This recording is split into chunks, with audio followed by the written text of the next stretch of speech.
வணக்கம், நான் சிவகாமி.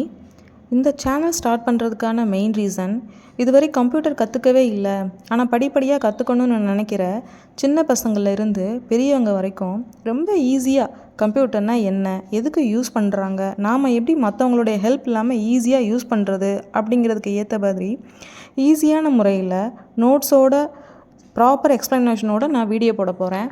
கண்டிப்பாக எல்லாருக்குமே ரொம்ப யூஸ்ஃபுல்லாக இருக்கும். ஓகே, இப்போ கம்ப்யூட்டர் அப்படின்னா என்னென்னு பார்த்துடலாமா? கம்ப்யூட்டர்ன்ற வார்த்தை பார்த்திங்க அப்படின்னா ஒரு ஷார்ட் ஃபார்ம் தான். இதுக்கு எக்ஸ்ப்ளனேஷனே இருக்குது.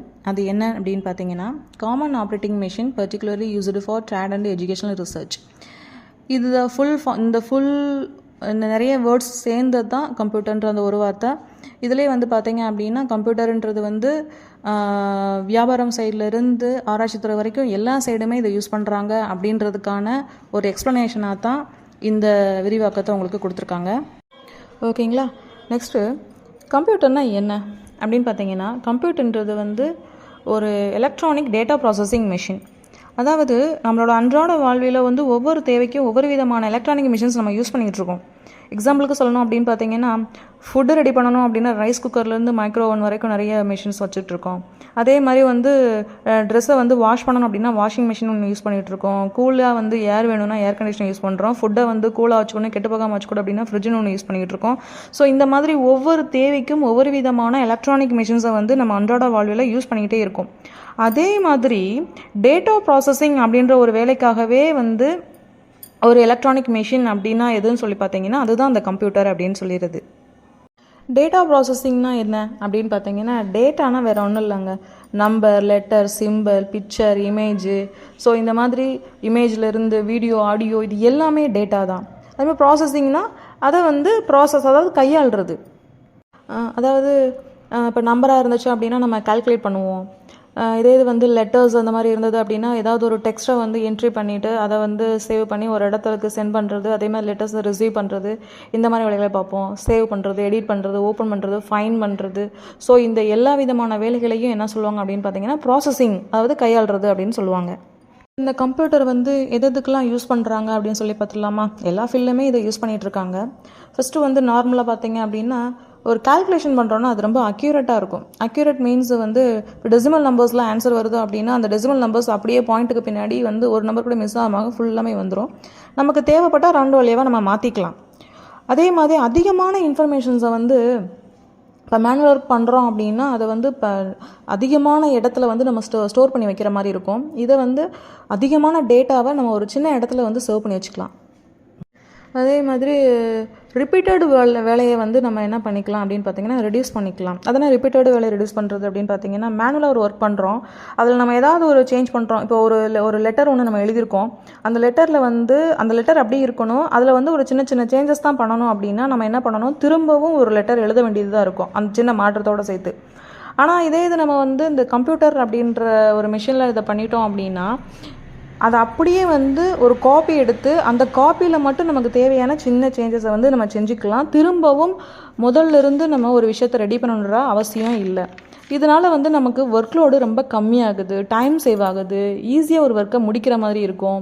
அதே மாதிரி பார்த்திங்கன்னா அதிகமான இடம் தேவைப்படாது. ஒரு சின்ன இடத்துலேயே நிறைய டேட்டாவை நம்ம ஸ்டோர் பண்ணிக்கலாம். ஒரு கால்குலேஷன்லாம் பண்ணுறோன்னு வச்சுக்கோங்களேன். ஒன்ஸ் நம்ம கால்குலேஷனுக்கு தேவையான ஃபார்முலா ஃபிக்ஸ் பண்ணி வச்சுட்டா போதும். நம்ம திரும்ப திரும்ப ஒவ்வொரு முறையும் கால்குலேஷன் பண்ணிகிட்டே இருக்கணுன்ற அவசியம் இருக்காது. என்ன பண்ணால் போதும் அப்படின்னு பார்த்தீங்க அப்படின்னா, அந்த கால்குலேஷனுக்கு தேவையான இன்புட்டை மட்டும் நம்ம மாற்றிக்கிட்டே இருந்தால் போதும், ஆன்சர் ஆட்டோமேட்டிக்காகவே சேஞ்ச் ஆகிட்டே இருக்கும். ஸோ ஒவ்வொரு முறையும் நம்ம கால்குலேஷன் செஞ்சுட்டே இருக்கணுன்ற அவசியம் இருக்காது. லாட் ஆஃப் கால்குலேஷன், அதிகமான கால்குலேஷன்ஸ் இருந்தாலுமே நம்ம தேவையான சின்ன சின்ன சேஞ்சஸை பண்ணால் மட்டுமே போதும், ஆன்சர் ஆட்டோமேட்டிக்காக மாறிக்கிட்டே இருக்கும். டாக்குமெண்ட் ரொம்ப ஈஸியாக ரெடி பண்ணிக்கலாம். இப்போ ஒரு நோட்ஸ் ரெடி பண்ணுறீங்க அப்படின்னா அந்த நோட்ஸில் லெட்டர்ஸ் இருக்கணும், நம்பர்ஸ் இருக்கணும், பிக்சர்ஸ் இருக்கணும், டேபிள் இருக்கணும், சார்ட் இருக்கணும், அதே மாதிரி சிம்பிள்ஸ் இருக்கணும். இந்த எல்லாத்தையுமே கலந்து ஒரு பார்டர் இருக்கணும். இது எல்லாத்தையுமே கலந்து வச்சு நான் ஒரு நோட்ஸ் மாதிரி ரெடி பண்ணணும். இதே ஒரு லெட்டர் ரைட்டிங் பண்ணணும். இந்த மாதிரியான ஒர்க்குகளுக்கெல்லாம் ரொம்ப யூஸ்ஃபுல்லாக இருக்கும். கால்குலேஷன் ரொம்ப ஈஸியாக பண்ணிக்கலாம் அப்படின்னு சொல்லியிருந்தேன் இல்லையா? அந்த கால்குலேஷன் பண்ணும் பொழுது அந்த கால்குலேஷன்ஸில் வந்து ஒரு ஒரு நம்பர் ஃபார்மேட்ஸை வந்து கொஞ்சம் அப் அண்ட் டவுன் வந்து டிஃப்ரென்ஷியேட் பண்ணி காட்டணும் அப்படின்னா அதை டேரெக்டாக நம்பரை பார்க்குறத விட அதுக்கு ஒரு கிராஃபிக்கல் சார்ட் ரெடி பண்ணிட்டோம் அப்படின்னா அந்த சார்ட் மூலமாக ஈஸியாக வந்து அப் அண்ட் டவுனை நம்மளால் பார்க்க முடியும். அந்த மாதிரி ப்ரிப்பேர் பண்ணுறதுக்கு ரொம்ப யூஸ்ஃபுல்லாக இருக்கும் இது. ப்ரெசன்டேஷன் ரெடி பண்ணியிருக்கலாம். அதாவது ஸ்கூல், ஆஃபீஸ், காலேஜ் இந்த மாதிரி இடங்கள் எல்லாம் பார்த்திங்கன்னா ஏதோ ஒரு இன்ஃபர்மேஷன் கொடுத்துருப்பாங்க, அதை பற்றி எக்ஸ்பிளைன் பண்ணணும்னு சொல்லியிருப்பாங்க. இல்லை ஒரு ப்ராஜெக்ட் ரெடி பண்ணியிருக்காங்க, அந்த ப்ராஜெக்டை பற்றி மற்றவங்களுக்கு எக்ஸ்பிளைன் பண்ணணும்.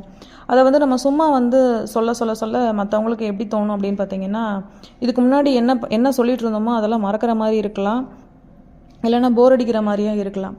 அதே விஷயத்த வந்து ஒரு ப்ரொஜெக்டர் மூலமாக அட்ராக்டிவாக என்ன சொல்ல வர்றோம் அப்படிங்கிறத வந்து ஒரு ஸ்க்ரீனில் ஒரு கீ பாயிண்ட் மட்டும் போட்டு அதுக்கு ஏற்ற மாதிரியான பிக்சர்ஸு, அது ரிலேட்டடாக வந்து சில டயக்ராம்ஸு, சின்ன சின்ன கிளிப்ஸ், வீடியோஸு, இந்த மாதிரி சில இன்ட்ரெஸ்டிங்கான விஷயங்களை கொடுத்து கிராஃபிக்கல் முறையில் வந்து நம்ம என்ன சொல்ல வரோன்ற விஷயத்த அவங்களுக்கு எக்ஸ்பிளைன் பண்ணோம்னா கேட்குறதுக்கு அவங்களுக்கும் இன்ட்ரெஸ்டிங்காக இருக்கும். அதே நேரத்தில் வந்து பார்த்திங்கன்னா நம்ம என்ன சொல்ல வரோன்றதை மறக்கவும் மாட்டாங்க, யூஸ்ஃபுல்லாக இருக்கும். நம்ம என்ன சொல்ல வரோன்றதை நம்ம ஈஸியான முறையில் வந்து அவங்களுக்கு கன்வே பண்ண முடியும்.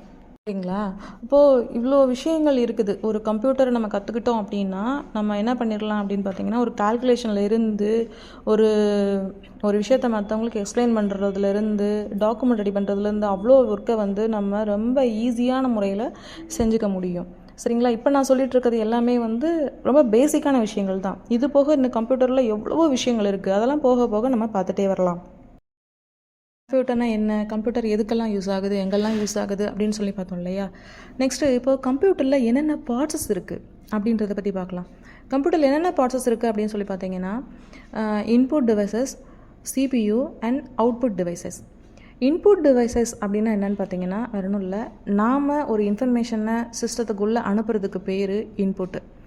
அதுக்கு யூஸாக இருக்கக்கூடிய ஒரு பார்ட்டுக்கு பேர் இன்புட் டிவைஸ். இது அவுட்புட் டிவைஸா அப்படின்னா நம்ம கொடுத்த ஒரு இன்ஃபர்மேஷனை நமக்கு ஆன்சராக வெளியே கொண்டு வர்றது, நமக்கு ஷோ பண்ணுறது, நம்ம காதால் கேட்க வைக்கிறது, இது எல்லாமே அவுட்புட் டிவைஸ்.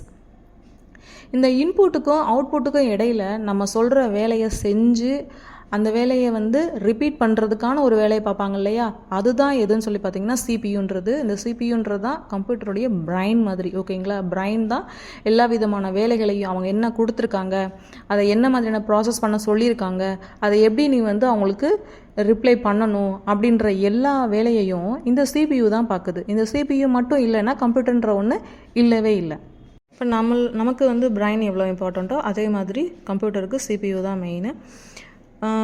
அதே மாதிரி இப்போது இன்புட் டிவைஸ் அப்படின்னா எதெல்லாம் இன்புட் டிவைஸ்ன்னு சொல்லுவாங்க அப்படின்னு பார்த்தீங்கன்னா அங்கே ஒரு சில லிஸ்ட்டு கொடுத்துருக்கேன். இப்போ keyboard, mouse, scanner, light pen, barcode reader, microphone, touch screen, joystick, இந்த மாதிரி நிறைய வந்து இன்புட் டிவைசஸ்லாம் இருக்குது.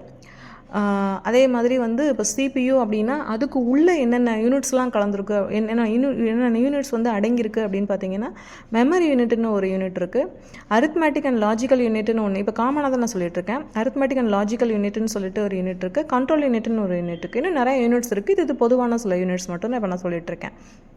நெக்ஸ்ட்டு அவுட்புட் டிவைஸ்னால் எதெல்லாம் சொல்லலாம் அப்படின்னு பார்த்தீங்கன்னா monitor, printer, speaker, headphone, projector, plotter, இந்த மாதிரி இன்னும் நிறைய டிவைசஸ் இருக்குது. ஸோ இது காமன் தான். இந்த மாதிரியான சில அவுட்புட் டிவைசஸ்லாம் நமக்கு சிஸ்டமில் காமனாக யூஸ் ஆகிட்டுருக்கு. ஓகே, இப்போ வந்து பார்ட்ஸ் ஆஃப் கம்ப்யூட்டர் நம்ம பார்த்துருப்போம். இந்த பார்ட்ஸ் ஆஃப் கம்ப்யூட்டர் மூலமாக ஒரு கம்ப்யூட்டருக்குள்ளே நம்ம ஒரு வேலையை கொடுத்தோன்னா அது எப்படி வந்து ப்ராசஸ் பண்ணுது அப்படின்றதுக்கு ஒரு சின்ன டயக்ராம் கொடுத்துருக்கேன் பாருங்கள். இந்த டயக்ராமில் வந்து பார்த்திங்கன்னா ஃபஸ்ட்டு வந்து இன்புட்டுன்னு சொல்லிட்டு ஒரு பாக்ஸ் கொடுத்துருக்கேன். இந்த இன்புட் யூனிட் ஒரு எக்ஸாம்பிளுக்கு 2, இப்போ கீபோர்ட்லேயோ இல்லை மவுஸ் மூலமாகவோ நம்ம ஒரு இன்புட்டை வந்து சிஸ்டத்துக்குள்ளே வந்து கொடுக்குறோம் அப்படின்னா அது டேரெக்டாக எங்கே போகும் அப்படின்னு பார்த்தீங்கன்னா மெமரி யூனிட்டுக்கு போயிடும். மெமரி யூனிட் அப்படின்னா ஃபஸ்ட்டு வந்து மெயின் மெமரிக்கு தான் போகும். மெயின் மெமரின்றது வந்து ஒரு டெம்பரரி மெமரி தான். இப்போ நம்ம கொடுக்கும்போது பவர் கட் ஆயிடுச்சு, அந்த டெம்பரரி மெமரியில் இருக்கும்போது இப்போ பவர் கட் ஆயிடுச்சு அப்படின்னா ஆட்டோமேட்டிக்காக நம்ம என்ன கொடுத்தோமோ அது வந்து அரைஸ் ஆகிடும், பர்மனெண்ட்டாக ஸ்டோர்லலாம் இருக்காது. சரிங்களா? அந்த மெமரி யூனிட்டுக்கு போய்டும். மெமரி யூனிட்டுக்கு போன உடனே இந்த கண்ட்ரோல் யூனிட் தான், அதாவது ஆக்சுவலாக இந்த உள்ளே இருக்கக்கூடிய எல்லா ப்ராசஸையும் பண்ணுறது வந்து யார் தான் பார்த்தீங்கன்னா கண்ட்ரோல் யூனிட் தான், சூப்பர்வைஸ் பண்ணிக்கிட்டே இருக்கும். இந்த கண்ட்ரோல் யூனிட் தான் வந்து மெமரி யூனிட்டுக்கு வர வச்சு இந்த மெமரி யூனிட்டில் இருந்து நம்ம என்ன ஒர்க்கை இன்புட்டாக கொடுத்துருக்கோமோ அந்த ஒர்க்குக்கு தகுந்த யூனிட்ட அந்த வேலையை வந்து அசைன் பண்ணிடும். நீ இந்த வேலையை பண்ணுன்னு. இப்போ ஒரு எக்ஸாம்பிளுக்கு நான் ஒரு கால்குலேஷன் பண்ணுறேன், ஒரு ப்ளஸ் ஆர் மைனஸ் சம்திங் ஏதோ ஒரு கால்குலேஷன் பண்ணணும்னு சொல்லி நான் கொடுக்குறேன்னா அந்த கண்ட்ரோல் யூனிட் மெயின் மெமரியிலேருந்து அந்த விஷயத்தை எடுத்து எங்கே அனுப்பிடும் அப்படின்னு பார்த்தீங்கன்னா அரித்மெட்டிக் அண்ட் லாஜிக்கல் யூனிட்டுக்கு வந்து அனுப்பிடும். அந்த அரித்மெட்டிக் லாஜிக்கல் யூனிட்ட போனதுமே அது அந்த யூனிட் வந்து நம்ம சொல்ல வேண்டிய சொன்ன வேலையை வந்து செஞ்சிருது. செஞ்சு முடிச்சதுக்கப்புறம் அந்த ரிசல்ட் எங்கே தான் வரும்னு பார்த்தீங்கன்னா கண்ட்ரோல் யூனிட்டு தான் வரும். கண்ட்ரோல் யூனிட் தான் என்ன பண்ணோம் அப்படின்னு பார்த்தீங்கன்னா அதை நமக்கு அதை வந்து மெயின் மெமரியில் இருந்து அவுட்புட்டுக்கு வந்து அவுட்புட்டில் கொண்டு வந்து காமிக்கும். மெயின் மெமரியிலேருந்து தான் அந்த விஷயம் அவுட்புட்டுக்கும் வரும். சரிங்களா? அப்போ நம்ம கொடுக்கும் பொழுதும் அது டேரெக்டாக டெம்பரவரி பிளேஸ்க்கு தான் போகும். தென் நமக்கு ரிட்டன் வரும்பொழுதும் அந்த டெம்பரவரி பிளேஸ்லேருந்து தான் ரிட்டனும் வரும். இந்த விஷயத்தை வந்து நம்ம என்ன பண்ணிக்க முடியாது அப்படின்னு பார்த்தீங்கன்னா, இப்போ பவர் போயிடுது, இல்லை நீங்கள் தெரியாமல் க்ளோஸே பண்ணுறீங்க அப்படின்னா உங்களுக்கு திரும்ப எடுக்க முடியாது. ஒரு வேளை நீங்கள் என்ன ஒரு ஒர்க் பண்ணுறீங்களோ அந்த ஒர்க்கு வந்து உங்களுக்கு பெர்மனண்ட்டாக இருக்கணும், ஃப்யூச்சர்லேயும் அதை நான் அகெயின் வந்து யூஸ் பண்ணணும், ரிப்பீட்டடாக சில ஒர்க்லாம் இருக்கும் அப்படின்னா என்ன பண்ணிடணும், சேவ் பண்ணிடணும். சேவ் பண்ணிட்டீங்கன்னா அது அந்த டெம்பரரி மெமரியிலேருந்து எங்கே போயிடும்னா பெர்மனன்ட் மெமரிக்கு போயிடும், அதாவது ஆக்சிலரி மெமரிக்கு போயிடும். அந்த ஆக்சிலரி மெமரிக்கு போயிடுச்சு அப்படின்னா அதை நீங்கள் எப்போ வேணாலும் ஓப்பன் பண்ணி திரும்பவும் அதை நீங்கள் யூஸ் பண்ணிக்கலாம். ஆக்சிலரி மெமரிக்கு போயிடுது, தென் நீங்கள் அதை ஓப்பன் பண்ணுறீங்க அப்படின்னா அது அகெயின் வந்து அந்த மெயின் மெமரிக்கு போயிட்டு தான் அவுட்புட்டுக்கு வந்து உங்களுக்கு சேரும். சரிங்களா?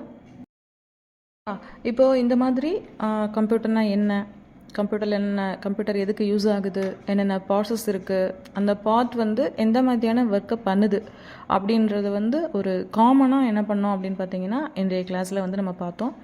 இது தொடர்ந்து கண்டினியூ ஆகும். இது போல் வந்து கொஞ்சம் தியரிட்டிக்கலாகவும் அதே மாதிரி சில ப்ராக்டிக்கல் ஒர்க்கும் இந்த மாதிரி கண்டினியூஸாக உங்களுக்கு நான் வந்து கண்டினியூஸாக கொடுக்க போகிறேன். அதை நீங்கள் ஃபாலோ பண்ணிக்கோங்க. இந்த வீடியோ உங்களுக்கு பிடிச்சிருந்தா தினம் ஸ்டெப் பை ஸ்டெப்பாக கற்றுக்கிறதுக்காக வீடியோ உங்கள் மொபைலுக்கு டெய்லி வரணும்னு நினச்சிங்கன்னா ஃபர்ஸ்ட்டு சப்ஸ்கிரைப் பண்ணிக்கோங்க. பக்கத்தில் கூடிய பெல் பட்டனை கிளிக் பண்ணிக்கோங்க. உங்களை போலவே இன்னும் 4 பேர் கற்றுக்கணும் அப்படின்னு நீங்கள் நினச்சிங்கன்னா ஷேர் பண்ணுங்கள், பிடிச்சா லைக் பண்ணுங்கள். தேங்க்யூ.